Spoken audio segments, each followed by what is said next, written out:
Burn a little bit of dragon's blood sage here. Oh, it smells so good. Little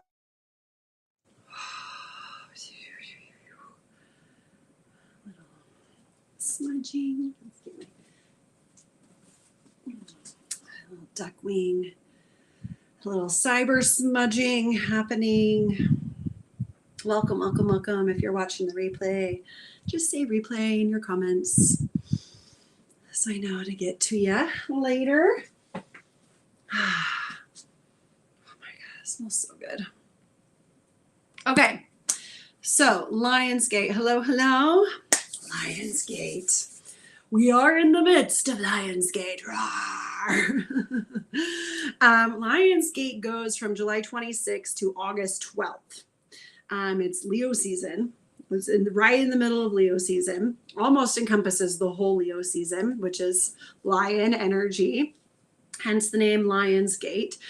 And it is believed it is an ancient metaphysical holiday, you guys, that the Egyptians really, really celebrated because it was a time when Leo, the zodiac Leo, the sun, the star Sirius, the brightest star in the sky, and Orion's belt lined perfectly with the pyramids. Ah! And like peak energy, peak manifestation, peak heightened awareness of our psychic and intuitive gifts, and also of all of our shadows and our fears that are preventing us from stepping into them fully. That's why Lionsgate is a beautiful time to manifest. And it is a beautiful time to really claim.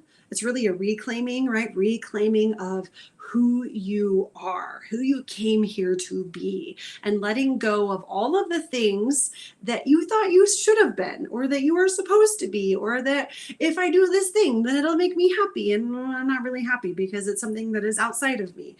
Right? And it's really finding this joy and peace and happiness and courage within. The peak of Lionsgate is on August 8th. 8-8 Lionsgate. I love it when things rhyme because it makes it so easy to remember and it just feels so powerful. 8-8 Lionsgate, 8-8 Lionsgate, 8-8 Lionsgate. How do you guys celebrate Lionsgate? Have you celebrated Lionsgate, or is this your first time hearing about it? So let me know in the comments, wherever they may be for you. Do you celebrate Lionsgate? Is this your first time hearing about Lionsgate, or you've heard of it, but you haven't really done anything because you don't know yet? So we are doing at the studio a ceremony for Lionsgate. It is going to be a beautiful, sacred, powerful ceremony where we are going to be calling in Hathor. She is the Egyptian goddess that was traditionally known with the sun disk and golden horns because she was the cow mother, the cow goddess. She nurtured life in the Egyptians.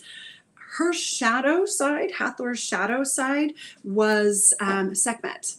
Sekhmet is the lioness-headed goddess. And Sekhmet is the vengeful lion that would viciously, ruthlessly attack, devour, or scare off anybody that was not honoring Hathor's boundaries, sacred boundaries, her sacred promises, or anybody that was threatening her peace and safety and sanctity, and her people's peace and safety and sanctity. And so it's really powerful time to honor Hathor and Sekhmet. And I just love how these ancient cultures didn't only revere the light deities, right? It wasn't just about, oh, praise be the ones that are holy and perfect and light and courageous and brave. They also honored and revered the dark deities as well, like Inanna, Persephone, Sekhmet, Brigid, Kali, Durga. There's so many dark deities. Let's see, what are some of the male ones? I'm so familiar with the female deities and not so much the masculine. So if you know any male deities that are the dark ones, just put them in the comments, because we're all learning and growing together. But it was this beautiful, they honored and revered both. They honored and revered the light and the dark. because it created the whole, right? If we only step towards the light and just keep walking towards light, purity, perfection, light, purity, perfection, light, purity, and perfection, we become blinded by the light, and then we can no longer see the truth of things. Same as if we're in our shadow, in our fears and our worries and our frustration and our anger, blinded by rage. You've heard of that before, right? You go so far into the dark that you can no longer see again. So it becomes this beautiful balancing act between the two polarities of light and dark. Yang is light, yin is dark. The feminine is dark, you guys. Masculine is light, right? The sun, S-U-N or S-O-N, right? Light, dark, feminine, the womb, the dark womb of no thing. Think of earth or our life being created in the womb. It's dark in there. You cannot see. It's dark. But you need both, right? For contrast, right? Have you ever seen, like, imagine this painting if it was all just light colors. If there was no shading, no darkness, it would feel flat. It wouldn't feel like there was depth. It wouldn't feel real. Right? Because there's both light and dark, it becomes this real, beautiful thing. And this is how our lives are meant to be lived. Not just going after the light and holy and good, also honoring and holding space for our dark, our fears, our shadows. And that's what we're going to be doing in this Lionsgate ceremony. It is going to be a ceremony where we're going to be releasing or offering up those fears, those worries, those shadows that are keeping us from fully stepping into owning all of us, not just our light aspects, but being confident in being human and divine. That it is our magic. That is where our magic is in this unity of our duality, the unity of our polarity. Oh my gosh, I love it when things rhyme. Here we go, we're rhyming again. Yay, another live. I know, you guys get extra of me this week. I'm just so excited. I'm like on fire because I just finished today drawing my Hathor altar card for the drum ceremony, or for the Lionsgate drum ceremony. 2 weeks ago, I did Isis. Here's my Isis card. It is safe for me to be seen is one of her mantras. As I was drawing her and her rainbow wings, I saw the Ankh as I was coloring her little sun disk. Because after Hathor left, Hathor taught Isis everything she knew and then opened a portal, a Stargate portal into the Sirius Star Nation and walked through with her priestesses and her order of whoever was following her. And then Isis picked up where Hathor left off. Isis also has the Tree of Life here, the Kabbalah Tree of Life, and all of the elements. There's light language all over her legs and arms. She governs the northeastern direction, and then she's standing on a blue lotus throne. So I did this a couple weeks ago, and then I was like, okay, Hathor's next. Hathor's next. I'm so excited for Lionsgate. And then I got like, I sabotaged myself. Anybody else ever get so excited about something and you have this grand idea that you're like, I'm never going to be able to actually manifest this in the real life? Please let me know I'm not the only one, because that was me. I had this beautiful vision of drawing a card that was half Hathor, half Sekhmet. And you guys, I'm really nervous. I'm taking a little bit more time than I wanted to, but I'm nervous. So I'm just like, whew, breathing. So give me a little bit of love if you're watching, because I drew Hathor not as an Egyptian goddess, but as her Syrian star form, how I see her when she shows up for me in my meditations and visions. So if this may be really separating for some people. There's a word that starts with a die that I can't get. Some people may look at this and go, okay, Jenny, you've officially lost your ever-loving mind. And to you, I say, bless you. And thank you. I see you. I'm worried about it too. But I've got people keeping me in check. So I think I'm okay. So I finally today, this morning, I was like, I'm just going to do it. And I'm just going to let it be shitty. Like, I'm just going to get it done so I feel accomplished. And then if I want to go back later, I can edit, adjust, or do a new one if I really feel called. So here, you guys ready? Drum roll. Oh, drum roll. With my Hathor drum. This is my Hathor drum.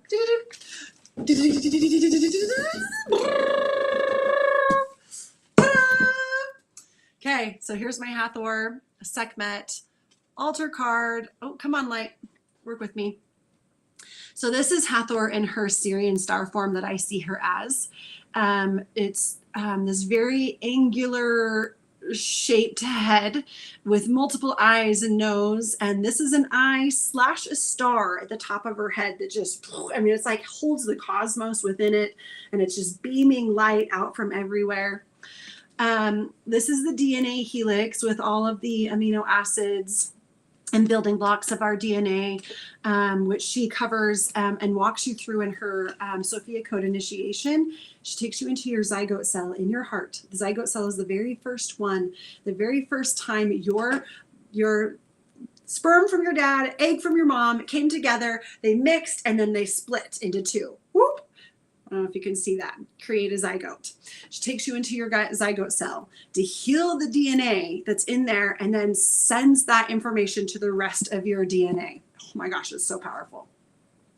So there's the DNA helix, and then this is the atom, right? And all the electrons and neutrons spinning around it. And the center is where all life is. This is the center of our being. And she, Hathor, governs the east, the eastern direction. And then here's Sekhmet, down underneath at her shadow side, right? Down beneath. So this fierce lioness goddess. So this is the altar card that will be centerpiece at our ceremony. I'm going to make copies for everybody that is coming to the ceremony. The link is right there, My Mind and Body Collective. Let's see if I can post it in, let's see. Oh, I didn't mean to hide it, but hold please. Boop, boop, boop. Okay, I think I got it. I'll go to the chat and paste. Boop. Okay, so there's the link. I will make sure and go through and check it that it's posts everywhere, because everybody that does sign up for Lionsgate is getting one of these altar cards. The back will have more information about Hathor and Sekhmet, some of her mantras that you can use, some ways that you can use the altar card for future, but we're going to set that intention. So every time you use the altar card, it is going to be gridded with so much energy. It's going to be amazing. So I would love to see you at the studio on Lionsgate 8/8. It's going to be amazing. I know I keep saying that, but I am just like, oh my gosh, I'm so excited. I don't really know exactly what we're going to be doing yet because I work with spirit, and I know the intention. The intention is to come in and offer that stuff that we're ready to let go of. And that's just going to be the first 15 to 20 minutes. And then the rest of the time, it's a 90-minute ceremony. The rest of the time is going to be calling in, claiming, revealing, opening to, receiving, whatever you want, to step into this beautiful, heroic human journey that you came here for, that you incarnated for. It is time. It is time to own your magic and your medicine. And if you're watching this, this is for you. You're ready because it's showing up for you. So are you going to show up for yourself? And join us. Also bring a friend. Who do you know? Who do you know that has been struggling with confidence, self-esteem, self-worth, self-love, self-care? Someone who is just go, go, go, do, trying to please all the people and never gives time for themselves. Says yes to everybody else and in the process says no to themselves over and over and over again. This person, everyone else can see their beauty and their gifts and how incredibly amazing they are and how the world so loves and needs them, but they're blind to it. They can't see it. This person feels there's like an inkling of knowing that there's another way, but they have no idea how. They don't know where to go. Nothing so far in their life has shown them that this is possible. They've seen other people do it, but just think it's luck of the draw, right? They just pulled their cards and they got to play the hand they've been dealt. Little do they know that they literally, their cards, you can shift your physical DNA. You guys, this body has shifted drastically since I have been working with this energy. Amazing. So the Lionsgate is going to be on August 8th, which is the peak, the zenith of Lionsgate, because it's July 26th to August 12th.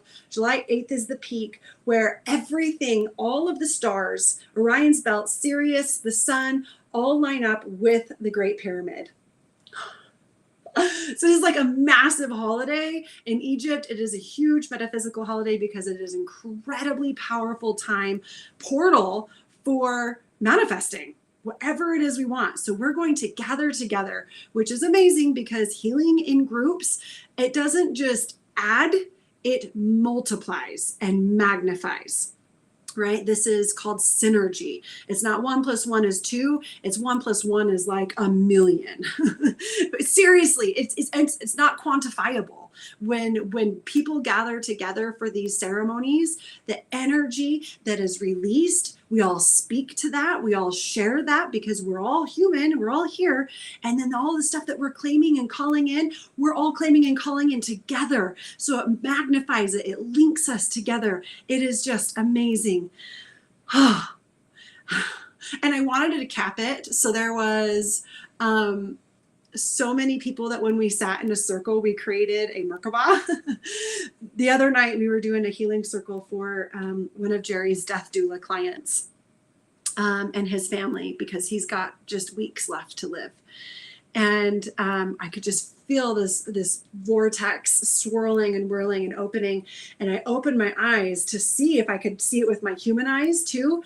And I saw the Merkaba, because we had exactly the right amount of people, and I could see the grid lines going between all of us, and I could see the light coming down, and I was like, oh my God, this is amazing. We're creating a legitimate human grid and portal. But I also want as many people there that need to be there. The right people are going to be there, and I trust that it'll be perfect. So please share this with anybody that you think could benefit from this. And listen to your gut. If your gut is telling you it's time, it is time for you to step into your power. It is time for you to own who you came here to be. It is time to put aside the fears and worries and judgments and the expected, perceived outcome of like, oh my gosh, no one's going to love me anymore. Well, let me tell you, when I let old Jenny go, old Jenny, who had carefully tried to conceal this wild Jenny so that she could fit into normal society and be a good girl, and everybody would love her and like her and validate her so that she could then maybe be free to be who she is, was a lie. Because anytime I let those little parts out of me, people looked at me like, excuse you. And it was like, oh, whoops, excuse me. Let me put that back in. Let me shove it back down. And now that I've burst out of that and I've been like, listen, world, this is me. Take it or leave it. People have self-selected out and people have self-selected in. And those people that have self-selected in are the most amazing because they see and celebrate all of me. Not just my easy to love parts, because there's parts of me that are easy to love, but they also love the hard to love parts. And they hold space for me when I'm in my shadow, when I'm in my Sekhmet, my fearful, anger, indignant, righteous indignation, there we go, bitterness, resentment, whatever. They hold space for that. And they're like, oh, because they know that I'm also this. And so they love that, and they love this, and they love everything in between. And all I had to do, you guys, all I had to do was be me. That's it. So the ceremony is just going to get rid of all of the things that are not you so you can fully step into who you are. So are you ready to join me? Are you ready to join me? Are you ready to claim your power? Lionsgate 8/8 portal is happening. Come play with me and Hathor and Sekhmet. And you get one of these cards. It'll be so fun. Okay. I love you. Bye.